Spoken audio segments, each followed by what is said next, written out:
Assalamualaikum warahmatullahi wabarakatuh. Sebelumnya perkenalkan, nama saya Meila Ediasari dengan NPM 247828082. Pada video kali ini saya akan membuat video hands-on tentang exploratory data analysis atau EDA, yang dimana di sini tujuannya yang pertama untuk melakukan eksplorasi data secara sistematis atau EDA, kemudian mengidentifikasi jenis data dan melakukan pembersihan missing value outlier, menghasilkan visualisasi yang relevan untuk menemukan pola dan hubungan antar variabel, kemudian menyusun laporan EDA dengan interpretasi yang bermakna.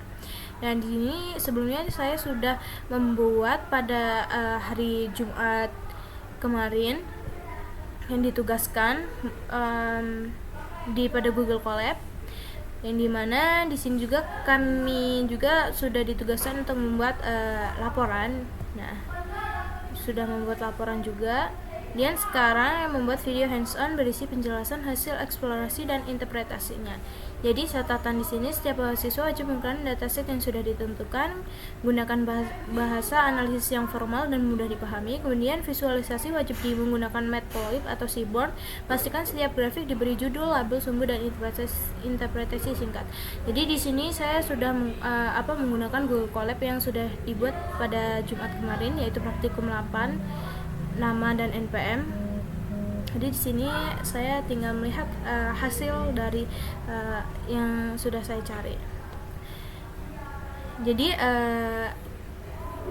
tentang praktikum eksplorasi data analisis atau EDA sendiri pada dataset yang dimana saya kan absen antara 9 sampai 12, yang dimana kami menggunakan crop recommendation dataset. Nah, jadi saya itu menggunakan dataset ini, crop recommendation dataset. Nah, jadi kembali ke topik dulu, pengertian tentang EDA sendiri, yaitu eksplorasi data analisis, itu merupakan tahap awal dalam analisis data yang bertujuan untuk memahami struktur, pola, serta karakteristik dari suatu dataset. Nah, melalui EDA kita bisa menemukan distribusi data, mendeteksi nilai yang hilang, menemukan outlier, dan juga memahami hubungan antar variabel. Jadi EDA ini tuh dilakukan menggunakan bahasa Python dengan pustaka seperti Pandas, NumPy, Matplotlib, dan data Seaborn. Dengan proses ini tuh data mentah tuh dapat diubah menjadi insight yang lebih bermakna sebelum digunakan untuk pemodelan atau pengambilan keputusan berbasis data itu sendiri. Yang dimana pada dataset ini sendiri digunakan tuh kita lihat ya, pada dataset ini kita klik, yang dimana pada crop recommendation ini tuh, dataset ini tuh bersumber dari platform Kaggle yang banyak digunakan untuk keperluan pembelajaran penelitian di bidang data science. Jadi data ini tuh berisi informasi mengenai kondisi tanah dan lingkungan seperti kandungan nitrogennya. Kemudian nitrogen ini ditandai dengan huruf N, kemudian fosfor ditandai dengan huruf P, kemudian kalium ditandai dengan huruf K ini. Lalu di sini terdapat temperatur, lalu temperatur itu digunakan untuk mengukur suhu rata-rata lingkungannya. Kemudian terdapat humidity. Nah, humidity di sini tuh dia tuh mengecek untuk kelembapan udara. Lalu pH. Nah, pH di sini tuh digunakan untuk melihat tingkat keasaman tanah. Kemudian rainfall. Nah, rainfall di sini digunakan untuk mengukur curah hujan. Nah, kemudian di sini labelnya tidak terlihat ya. Nah, label ini tuh jenis data kategorikal, bukan. Nah, N, P, K, temperatur, humidity, pH ini termasuk numerik. Nah, sedangkan label itu termasuk kategorikal atau objek. Nah, label ini tuh digunakan untuk mendeskripsikan jenis tanaman yang direkomendasikan. Jadi dataset ini tuh memberikan rekomendasi jenis tanaman yang paling sesuai dengan kondisi lingkungan tertentu berdasarkan parameter-parameter tersebut. Nah, jadi dataset ini juga tuh relevan dengan penerapan data driven agrikultur, yaitu pemanfaatan analisis data untuk meningkatkan produktivitas dan efisiensi dalam bidang pertanian modern. Nah, oke, kita kembali ke sini. Ini dimana pada tahapan persiapan data dan pemahaman data, di sini sudah mencari codingannya. Seperti biasa, ketika kita ingin ini, kita tinggal tambahkan saja filenya. Tapi karena ini sudah dibuat, jadi kita lihat hasilnya saja. Di sini informasi dasar dataset. Jadi pada dataset ini tahapan yang pertama yaitu tuh melakukan persiapan dan pemahaman dataset ini. Jadi langkah ini tuh meliputi proses import library. Nah, import library, kemudian dia tuh setelah mengimport, lalu dia membaca dataset menggunakan PD-READ CSV. Lalu kemudian kita menampilkan struktur dan karakteristik umum data agar kita tuh memahami bentuk dan isi data sebelum analisis lebih lanjut. Jadi di sini tuh kami tuh ditugaskan untuk menggunakan pustaka Pandas atau NumPy. Di sini menggunakan import Pandas dan import NumPy. Jadi import Pandas itu tuh digunakan untuk memanipulasi data tabular. Nah, sedangkan NumPy digunakan untuk operasi numerik dasar. Lalu di sini juga terdapat jumlah barisnya yang ditandai dengan rows yaitu 2200, kemudian jumlah kolomnya 8. Nah, sini terdapat nama-nama kolom ya, nama-nama kolom yang terdapat ya. Nih, nama-nama kolomnya sudah sesuai dengan di sini. Lalu contoh data awal. Contoh data awal ini diambil 5 data teratas ya, data teratas. Nih, 5 data paling atas. Lalu di sini terdapat info kolom dan tipe datanya. Nah, info kolom di sini N itu tipenya tuh integer. Nah, temperatur di sini float dan label ini objek. Kemudian di sini juga terdapat statistik deskriptif atau numeriknya.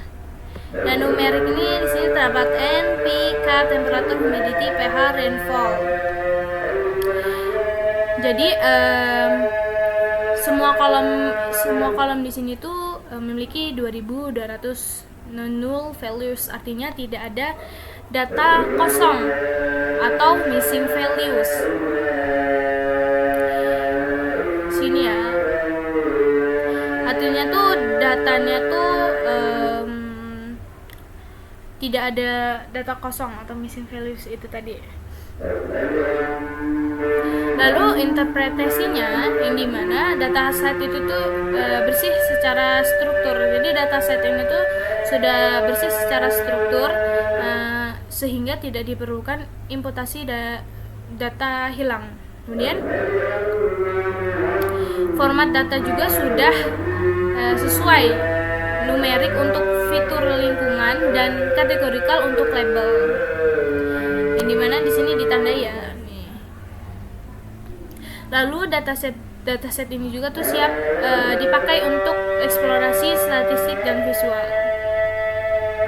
Jadi di sini tuh insight pentingnya variasi tinggi pada unsur hara, NPK dan faktor lingkungan, suhu, kelembapan serta curah hujan menunjukkan dataset ini tuh sangat representatif terhadap berbagai jenis kondisi pertanian. Hal ini tuh menjadikan dataset ideal untuk membangun model rekomendasi tanaman berbasis kondisi dan iklim. Oke, kita lanjut ke tahapan 2 yaitu pembersihan data.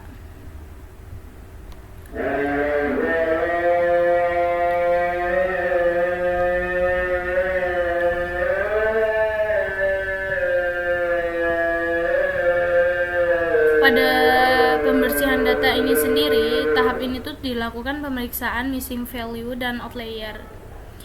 Nah, hasilnya tuh di sini tuh dia tuh menunjukkan ya tidak ada nilai kosong.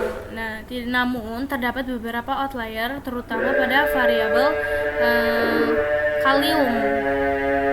Nih, pada variabel kalium dan rainfall. Outlier ini tuh tidak dihapus karena dianggap tuh mencerminkan variasi alami pada kondisi tanah dan iklim di berbagai daerah.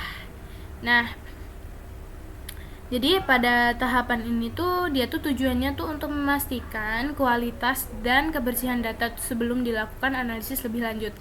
Jadi proses pembersihan data mencakup dua aspek utama, yaitu pemeriksaan data hilang atau missing value dan deteksi nilai ekstrim atau outlier. Yang dimana dia akan menunjukkan ya di sini check missing value. Nah, tidak ada nilai kosong. Jadi pada seluruh kolom tuh tidak ada nilai kosong.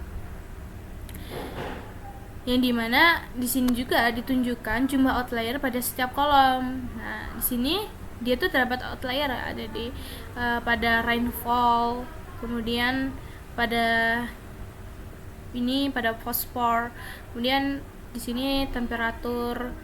Pokoknya di sini dia ditunjukkan jumlah outliernya. Itu tadi yang saya jelaskan kenapa tidak dihapus, karena tuh dia tuh dianggap mencerminkan variasi alami pada kondisi tanah dan iklim di berbagai daerah. Nah,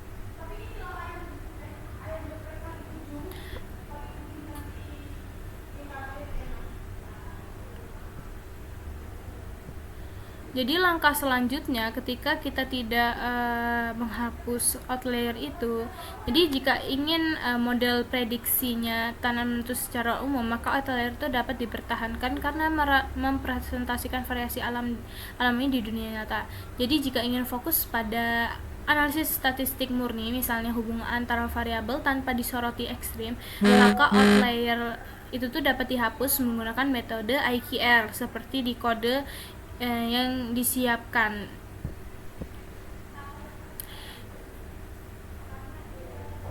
Kemudian di sini sudah ya, yaitu artinya tidak ada missing value. Di sini terdapat outlier. Oke, lalu kita masuk ke tahap 3, yaitu statistik deskriptif. Pada tahapan statistik deskriptif sendiri, yang dimana tahapan ini tuh dilakukan untuk memahami karakteristik umum dari data sebelum melakukan analisis yang lebih kompleks. Jadi langkah ini tuh membantu melihat sebaran dari distribusi nilai tiap variabel. Kemudian nilai rata-rata atau mean, kemudian minimum, maksimum, dan standar deviasi. Kemudian hubungan antar variabel numerik melalui korelasi. Yang dimana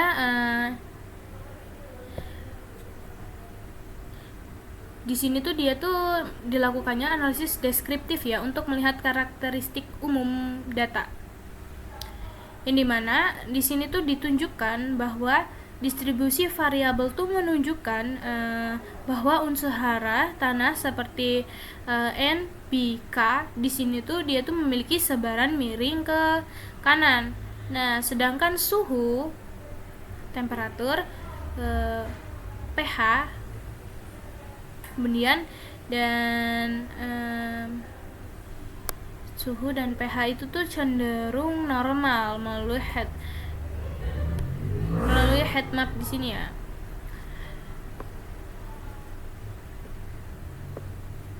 Kemudian di sini tuh heat map korelasi antar variabel numerik ini tuh terlihat bahwa P dan K tuh di sini tuh memiliki korelasi positif kuat sebesar 0,74 ya, 0,74. Jadi menandakan tuh keduanya itu meningkat bersama gitu. Sementara variabel lainnya tuh memiliki hubungan yang lemah dan bersifat independen. Singkatnya seperti itu pada bagian ini. Jadi bisa disimpulkan juga pada temperatur dan pH itu tuh cenderung normal atau simetris, artinya nilai rata-rata tuh mewakili kondisi umum. Kemudian humidity, tadi kan humidity belum ya, humidity dan rainfall. Nah, humidity dan rainfall ini tuh miring ke kiri, left squared, yang artinya tuh dia tuh menandakan banyak data dengan nilai tinggi atau lembab dan curah hujan itu tuh tinggi gitu. Jadi visualisasi ini tuh membantu memahami penyebaran nilai dan mendeteksi potensi outlier-nya. Jadi heat map ini tuh digunakan pun agar kita tuh lebih yakin pada visualisasi apa ini namanya?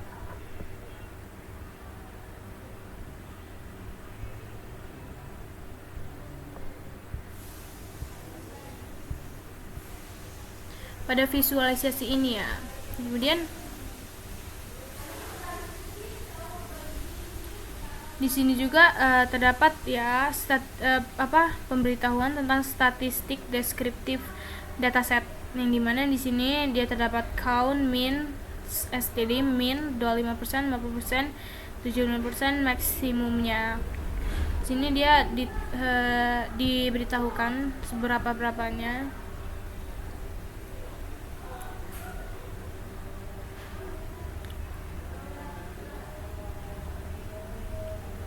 Nah, oke.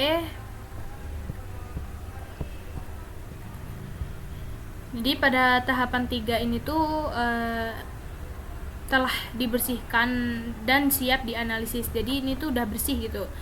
Jadi kita tuh bisa lanjut ke tahap berikutnya dengan distribusi tiap variabelnya itu tuh menunjukkan bahwa variasi alami antar lokasi. Jadi hanya variabel P, fosfor, dan kalium yang memiliki korelasi positif. Yang positif yang kuat ya, ini P dan K. Nah, sedangkan variabel lain itu relatif independen dan dapat dianalisis secara terpisah, sehingga informasi ini tuh menjadi dasar yang kuat sebelum melakukan pemodelan prediktif gitu. Kemudian lanjut ke tahap 4, analisis hubungan antar variabelnya. Nah, pada tahapan ini sendiri dilakukan dengan scatter plot, kemudian pair plot, lalu box plot. Nah, dari scatter plot sendiri di sini tuh dia tuh hubungan antara temperatur dan humidity. Terlihat bahwa hubungan keduanya tuh lemah dan tidak linear. Nah, kemudian pada pair plot sendiri di sini tuh menunjukkan sebagian besar dia tuh variabelnya tidak memiliki hubungan yang kuat secara visual. Sedangkan pada box plotnya sendiri antara pH dan jenis, di sini hubungan antara pH dan jenis tanaman bisa memperlihatkan bahwa setiap tanaman itu tuh memiliki rentang pH optimal yang berbeda. Misalnya pada rice. Nah, pada rice ini rice dan kidney beans. Nah, pada kidney beans ini dia tuh tumbuh baik pada tanah yang agak asam gitu. Sedangkan pada mukbin dan pickenpeas. Nah, pada pickenpeas itu tumbuh di tanah netral hingga basah. Jadi di sini tuh dia tuh melihat hubungan antara pH tanah dan jenis tanamannya. Kita kembali ke scatter plot dulu. Jadi pada gambar yang pertama yaitu scatter plot ini tuh sebaran antara suhu dan kelembapan. Nah, jadi di sini terlihat interpretasinya tidak terlihat pola linear yang jelas. Jadi artinya tuh suhu dan kelembapan itu tidak memiliki hubungan yang kuat. Nah, serta sebagian besar data kelembapan atau humidity itu berada di atas 80%. Ya, di atas 80% ya ini. Sementara suhu bervariasi antara 10 antara 10 hingga 40 derajat Celcius. Jadi ini tuh menunjukkan bahwa kelembapan tinggi bisa terjadi di berbagai rentang suhu, sehingga hubungan keduanya itu lemah dan tidak signifikan secara korelasi.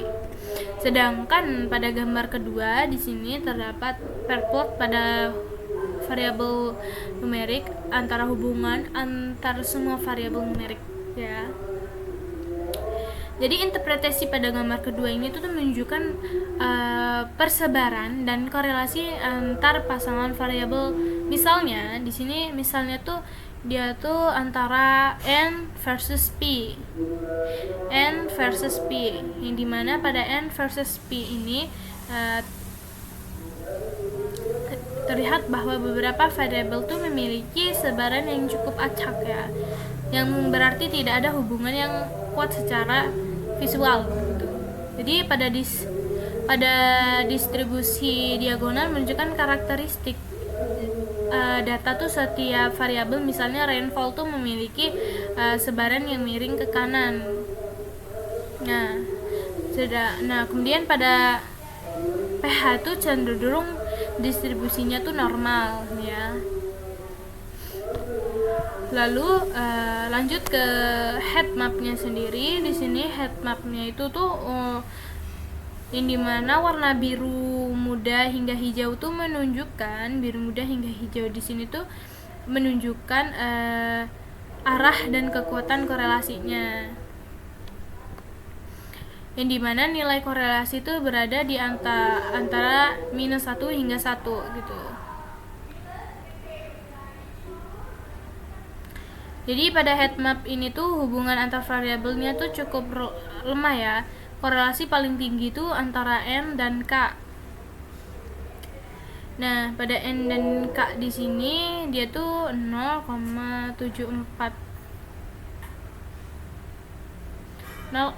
Pada 0,74 menunjukkan keduanya itu cenderung meningkat bersama. Lalu lanjut ke box plotnya sendiri. Jadi pada interpretasi pada box plotnya di sini tuh terlihat bahwa setiap jenis tanaman itu tuh memiliki rentang pH tanah yang berbeda. Jadi terlihat bahwa beberapa tanaman itu seperti yang tadi saya sebutkan itu tuh tumbuh baik di beberapa jenis antara pH-nya. Jadi dia tuh tumbuh di itu tuh pH itu tuh artinya tuh dia tuh menjadi salah satu faktor penting dalam menentukan jenis tanaman yang cocok untuk ditanam di suatu lahan gitu. Intinya tuh pH tuh selalu berdampingan dengan jenis tanamannya. Jadi jenis tanaman tuh harus tergantung pada pH ini. Lalu di sini terdapat nilai korelasi antar variabel numerik. Di sini ditunjukkannya N, pK, temperatur, humidity, pH, dan rainfall. Lalu sudah ya di sini.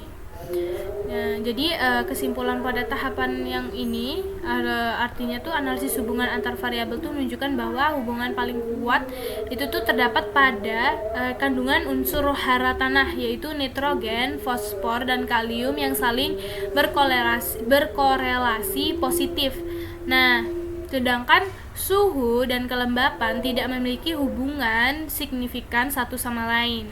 Jadi nilai pH tanah terbukti berpengaruh terhadap jenis tanamannya yang seperti saya bilang tadi, yang dimana dia tuh berpengaruh untuk menumbuhkan tanaman itu sendiri, dimana setiap tanaman tuh memiliki rentang pH optimal yang berbeda. Jadi secara keseluruhan faktor lingkungan seperti suhu dan curah hujan tuh tidak terlalu berpengaruh langsung terhadap kandungan unsur hara tanah.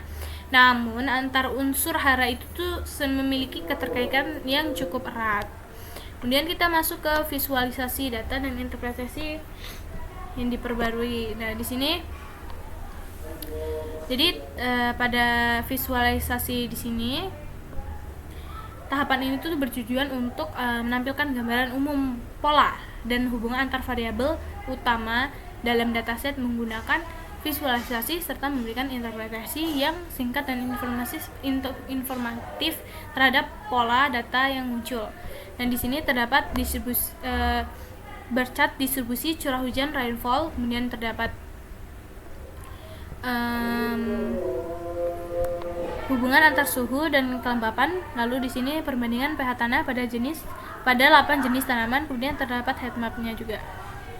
Nah, pada gambar pertama sendiri di sini histogram ini tuh menunjukkan bahwa sebagian besar wilayah memiliki curah hujan sedang, jadi sekitar 80 hingga 120 mm.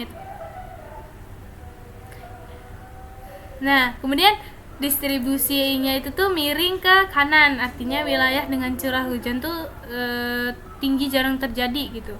Kemudian pada visualisasi yang kedua, hubungan antara suhu dan kelembapan. Nah, di sini tuh artinya tuh dia scatter plot ini tuh memperlihatkan hubungan negatif lemah. Saat suhu meningkat, kelembapan tuh sedikit menurun namun tidak signifikan.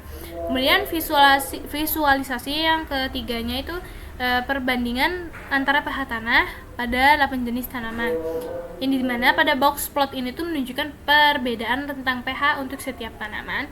Hal ini tuh mempertegas bahwa pH tanah itu merupakan faktor utama dalam menentukan jenis tanaman yang sesuai. Sebenarnya ini tuh sudah berhubungan dari yang saya jelaskan tadi. Jadi tuh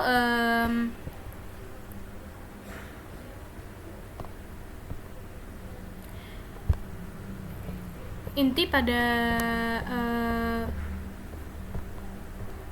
visualisasi bagian ini, visualisasi data dan interpretasi ini, yang dimana visualisasi ini tuh distribusi curah hujan itu didominasi oleh nilai rendah sedang, sedangkan suhu dan kelembapan itu memiliki hubungan negatif lemah. Nah, sedangkan untuk setiap tanaman memiliki kebutuhan pH tanah yang berbeda. Jadi di situ dia tuh menunjukkan pH sebagai faktor pembeda utama dalam pertumbuhan tanaman. Nah, kemudian korelasi antar variabel numerik secara umum itu tuh lemah kecuali antar unsur hara tanah P dan K yang saling berkaitan. Nah, di sini juga kan sudah dijelaskan ya interpretasinya. Korelasi paling kuat terlihat antara suhu dan kelembapan negatif.